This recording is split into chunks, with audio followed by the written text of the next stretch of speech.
So as most of you guys know, Treyarch did something absolutely wild the other day. They straight up removed skill-based matchmaking out of the multiplayer aspect of the beta, and I have been playing a ton of this. I'm not gonna lie, like ever since they removed the actual SBMM or introduced this open mosh pit playlist, I've played a little bit of farm survival, but honestly, I've been having a ton of fun on MP. I mean, more accurately, I've been kind of no-lifing both, but I've been playing a lot more MP than I expected to be, and that is a good feeling. But what's an even better feeling is that Treyarch is actually listening, and so I wanted to take this opportunity, not really to talk about MP, but to talk about what I want to see change in zombies before the final release. If you've been on the fence about wondering whether you should buy Black Ops 7 for zombies or not, I'm going to let you know exactly what I think and my honest thoughts about what I truly realistically think is the year is going to be like, and if any major changes are going to be involved. And if you decide for whatever reason that Black Ops 7 Zombies isn't for you and it's not really what you're looking for, then at least there is the multiplayer aspect of it with the removed SBMM, which I'm really hoping is included in launch. I mean, if they're doing this for the beta, then I have to imagine they're bringing this to the full game, because I've been having this has been the most fun I've had in MP in a long time. It feels good to be playing really well consistently, and that's partly due to the sponsor of today's video. Look, my hearing ain't what it used to be, and maybe that's just a part of becoming Unk, but what if there was a way to heighten your hearing senses and precision in-game? SteelSeries brings us Sonar, a new and groundbreaking software that allows you to hear enemies in your game before you even see them, and it can actually be fine-tuned to the specific game that you play. Footsteps that you can't tell if are above or below you are no longer a problem, but what's even better than that is that you don't need a SteelSeries headset to use this. It's a free downloadable software that you can check out right now to give yourself a powerful edge over the competition. But with big strides made in EQ, noise reduction, and independent audio control that is really important in certain games, it gives you the best possible experience for keeping competitive in your favorite video game. Want to try it out? You can actually download the Sonar software for free using the link in the description down below, and you can also use my code right now for 20% off the entire website if you want to get yourself a brand new headset and use some hardware that is the most compatible and gives you the best experience with this groundbreaking software. And thank you so much to SteelSeries for sponsoring today's video. I was just thinking that if, Treyarch is willing to go this far to appease the MP community and straight up remove skill-based matchmaking,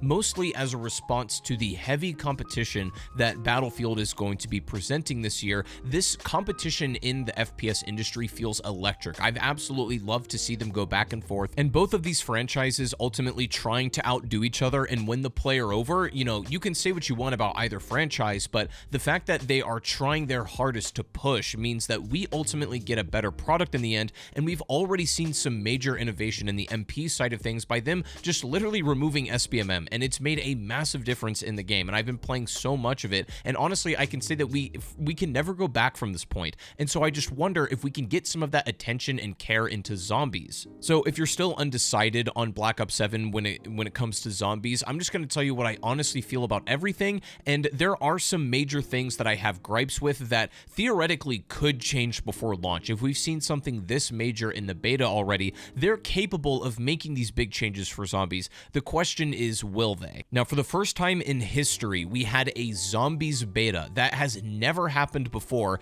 and the only thing that was really playable was a small training course and farm survival. And so this survival experience is meant to be the very, tight, compact, very concentrated zombies experience, very easy to set up on and just shoot zombies. And it's important to keep in mind that because we've never had a beta before, there's really no precedent for what is supposed to be in it, and it's also not really indicative of the full game because we're going to have a lot more when it comes to equipment, weapons, and even augments. Now, I don't know about you guys, but the first match I played of Farm Survival, I found myself having a ton of fun and being incredibly engaged in the gameplay, but I had a sinking feeling that that wasn't gonna last, because what I realized is that the full game is probably going to shatter a lot of what I really enjoyed about Farm Survival. The whole time, in the back of my mind, I could not shake the feeling that the reason I was enjoying this so much is that sometimes less is more, and that was encapsulated no better by the fact that this was a beta and we had limited features. But that goes for everything. Here's a clip of XQC talking about the HUD. How can I be immersed in zombies when 3/4 of my screen is data, colors, UI, radars, information? I can barely see the game. I'm playing World of Warcraft. This is it. Bro, this is like a fucking raid battle, man. What is this shit? Now, granted, you do have to take XQC's Zombie's opinions with a grain of salt sometimes because he's not always known for the most intellectual takes. So this is a good gun, right? The Dempsey?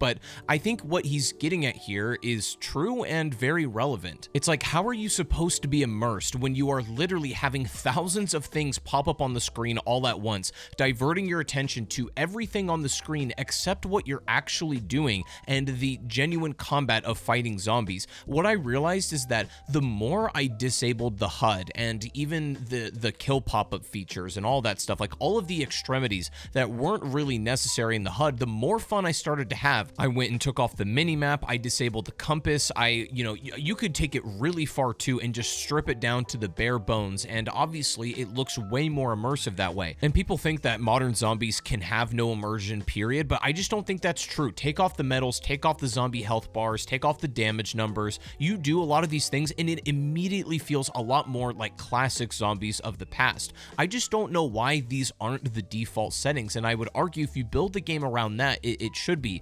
That's why the old COD Zombies games had very minimalist and stripped down HUDs, because the less of these extremities you have around you to pay attention to, the more your attention is forced to focus in game, and that is what immersion is. And I know a lot of people are going to say, well, just disable the HUD for yourself then, and I will. As soon as I learn a map, I disable the HUD completely. I just think that most people play on the default settings, whatever the game is given to them. Very rarely do people actually change their settings in that way to make the game more immersive. Serious gamers like you and I who are watching YouTube videos probably do, but the average player really isn't going to care or notice that the map is there, but their brain will notice it. There's all of these little details that take away the immersion factor that don't really need to be there, like zombie health bars. Damage numbers can be nice for like testing and stuff, but when it comes to immersion, less is more, and that goes for the gameplay as well. One of the things that I really enjoyed about this farm survival beta is that we didn't have all of the overpowered equipment inside the crafting table, namely the mutant injection was nowhere to be found, so you didn't have that to rely on necessarily for getting through rounds. Now, you had to use the mutant injection in Black Ops 6 because of special enemy spam, which they have severely toned back on, which is amazing, and that's one of the best features of Black Ops 7 Zombies, is that high rounds and the balancing of like a special or elite enemy are really amazing. Far less special enemies and even less elite enemies, but when you get them, they're way more dangerous. And that's how it used to be before. You didn't get spammed with elite enemies, but when something like the Panzer spawned in on Origins every couple of rounds, it was like a threat, and it felt menacing and it felt like it was a big deal. And they've been able to, recapture that feeling with the Zersa, which is an enemy in modern zombies that I actually really like. I think it has a moveset that is dynamic and makes sense, and it's one of the most like fun elite enemies to fight with. It's got a lot of nuance to it, and that's what I really appreciate. Now, when I played Farm Survival at Treyarch, my experience was a little bit different because we had more weapons and features available to us than we did in the beta.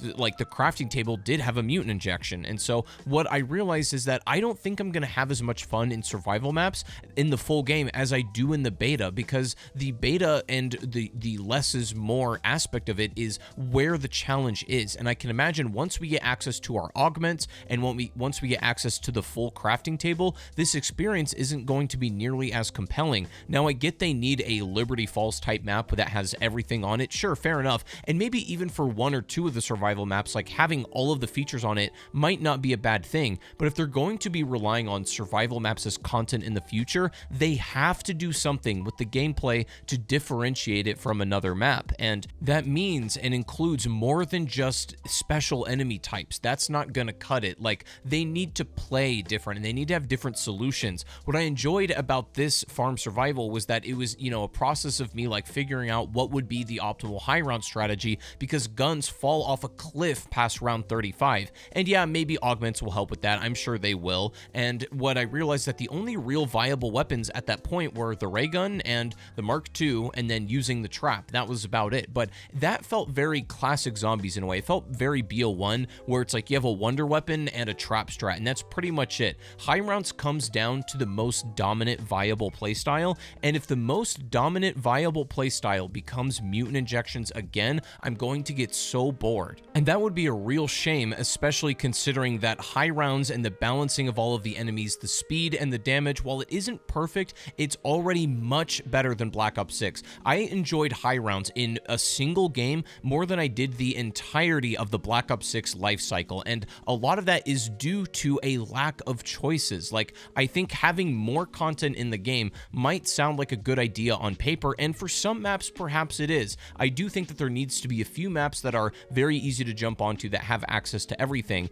but for survival maps in the future, you need to actually like take away aspects or add some new ones that don't appear on other maps. For example, you know, Carry Forward got canceled for BO7, which I thought was an amazing idea because I don't want it to play like last year's game, but one of the unfortunate sacrifices was that a lot of cool zombie guns wouldn't make it to this game, you know, stuff like the Olympia or the M14. But I feel like a perfect solution to differentiate the survival maps is to make these weapons that could have been carried forward into map-specific weapons. For example, the Olympia or the M14. Maybe the Olympia is only on farm survival, something like that, but you get what I mean. Imagine every survival map had a unique gun that you cannot use anywhere else. That would actually give you some reason to play that survival map, because my biggest fear, and this is what I'm genuinely afraid of for survival maps, is that they're not going to do anything to differentiate these play spaces when it comes to the kinds of equipment that you have available. The only differences between them will be the actual layout of the map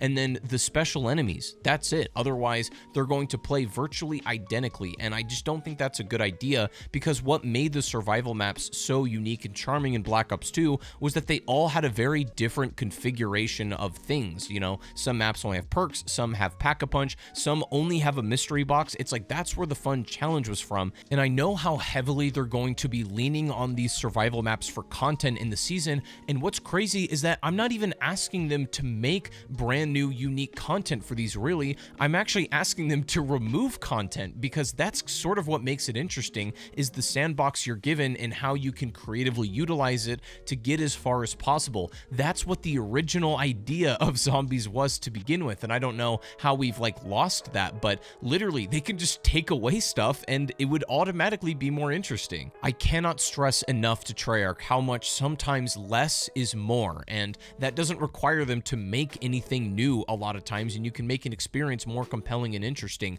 I enjoyed the beta survival more than I enjoyed it at Treyarch, because I had less resources and I had to actually like pay attention and try harder to get farther, so that was a really nice feeling. And even as far as stuff like the HUD, you know, they're bringing directed mode back, which is fine. I just think that, you know, a good compromise of the minimap is that you should be able to use and see the minimap in directed mode, but standard should have no minimap or compass. I just think that immersion would be there. It would be a little bit more challenging already, and it would actually give an advantage and an incentive to play directed mode as well. I just think it makes so much sense in my head, but I don't know if they see it the same way. Now, I think a lot of my enjoyment for Black Ops 7 is going to hinge on Ashes of the Damned, but also how it relates to Cursed mode, because if Directed is like basically to introduce people to zombies, Cursed is for like the veterans, right? It's their hardcore mode, and essentially works like Halo Skulls from what we sound like. And Cursed, I think, is going to be the most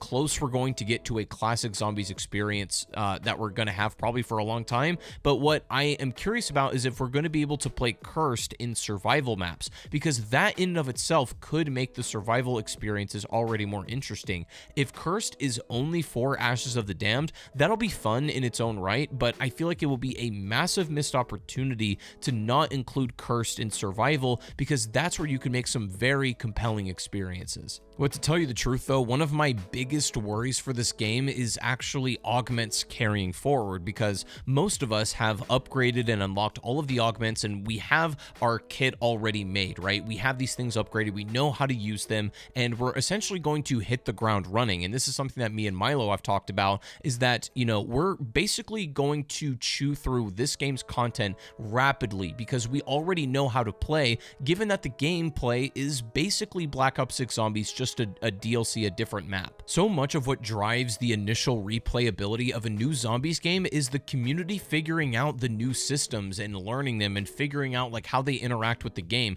So much of that was Black Ops 3's replayability, even Black Ops 4's, even Cold War's and BO6. It's just trying to like learn the new mechanics of the game is going to take a little while, and that in and of itself is a bit of a skill curve. And I fear that that's not really going to be an aspect in this, because we have already played Black Ops 6 and we have everything unlocked and upgraded already. And yeah, there's new augments and stuff like that, but the gameplay is going to be largely what it was, and we're already experts at that game, so to speak. So I just don't see it really like changing a whole lot. My biggest worry with this game is that despite Ashes of the Damned being an amazing map with a ton of content, and despite the survival maps being pretty good, honestly, and getting a lot of them as the year goes on, I just have a hard time believing that we're not going to absolutely steamroll through all of this content, given that we're going to hit the ground running with our Black Ops 6 stuff. It's just, especially with the addition of augments, I think this game is going to feel incredibly different than it did in the beta. Like, I think the beta felt good to me because I actually felt underpowered without my augments and stuff, but like in a good way, in a challenging way, in a way where it's like I now have to kind of like lock in as a player and not worry about these, you know, other extremities carrying me. But when, you know, the full game comes out, I don't know if that's really going to be the case. There's other little minor stuff like in high rounds. I don't think the zombie damage scaling is quite right. Once you get to like rounds 80, 85, like you're getting one hit by zombies without armor essentially, and that's really no fun. So they made the zombies a bit slower, but they deal a lot more damage. I still think it needs a little bit of fine tuning in that aspect, but by and large, high rounds are fun. Ashes of the Damned is a fun map, even though I've only played about half of it. And I do think that Black Ops 7 is going to have a lot to offer as far as content goes. But what I do worry is that if you've been on the fence about it, if you're not really interested in another game that feels and plays exactly like Black Ops 6, you probably won't like this one either, because there's not a whole lot of major difference between the two. And that is all to say that I loved playing Ashes of the Damned. I loved playing the farm survival beta, even though, you know, there's not a whole lot to it. I think that's